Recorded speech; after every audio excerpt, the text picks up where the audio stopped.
TOS Television, your digital first Pan-African news network. I am Abigail Ukmade, and this is Africa Now.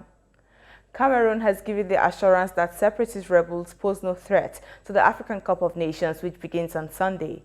And Gamba Emmanuel Odox, a senior official involved in hosting the tournament, says the government has introduced security measures to stop the rebels from attacking the event or the nearby town where some of the players are due to stay.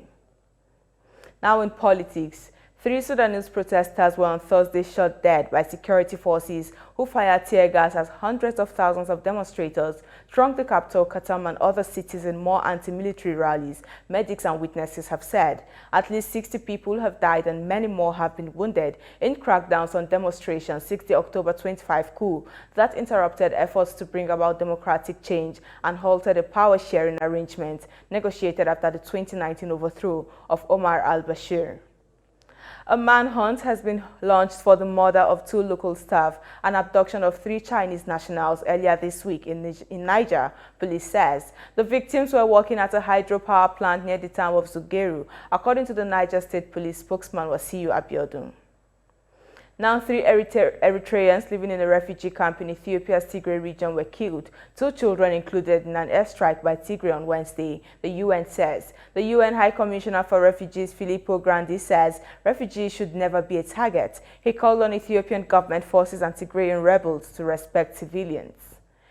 In his annual message in connection with the Ethiopian Christmas, General Prime Minister Abiy Ahmed highlighted the need for national reconciliation to maintain the country's unity. Ethiopians are preparing to celebrate Christmas on January 8, but millions living in war-torn Tigray, Amhara, and Afar states, as well as several parts of the Oromia state, are facing death, famine, and displacements.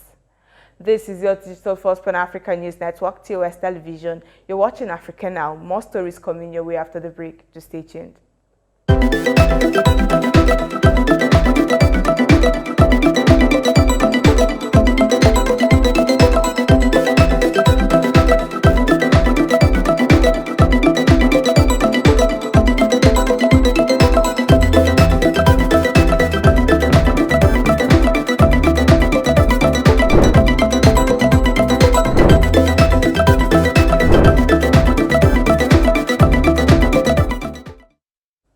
Welcome back.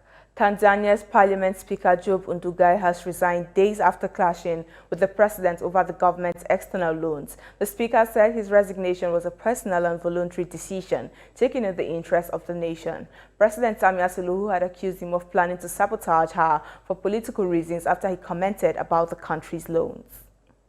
Speaking to diplomats in Bamako, the mediator of West Africa's regional bloc ECOWAS, Goodluck Jonathan made it clear that the 5-year extension transition plan to civilian rule by the junta is unacceptable. The junta's proposal has been rejected by local parties and associations, and ECOWAS insists on elections on by February as initially planned after the military took over the country in August of 2020. Now, China on Thursday said to appoint a special envoy to foster peace in the turbulent Horn of Africa and wanted to shift focus on the continent to trade over infrastructure. Foreign Minister Wang Yi made the comment in Kenya. He added that the Horn of Africa nations should decide their own destiny and convene a peace conference. U.S. Special Envoy for the Horn of Africa, Jeffrey Feltman, will step down from his post, and David Satterfield, the outgoing U.S. ambassador to Turkey, will take up the role in coming days, Secretary of State Antony Blinken said in a statement. Satterfield, a veteran of the UN Foreign Service with more than 4 decades of experience, has had a challenging post as U.S. ambassador in Turkey, where he navigated a strained bilateral relations between the 2 NATO allies. Blinken said the department intended for Feltman's appointment as special envoy to be less than a year, adding that he will continue to serve in an advisory role. Now, strict lockdowns were no longer the best way to contain COVID-19, Africa's top public health officials said on Thursday, while praising South Africa for adopting the approach when responding to its latest infection wave driven by the Omicron variant. John Ikengasong, director of the Africa Centers for Disease Control and Prevention, told the news conference that Africa should actually be looking at how to use public health and social measures more carefully and in a balanced way as the vaccination increases.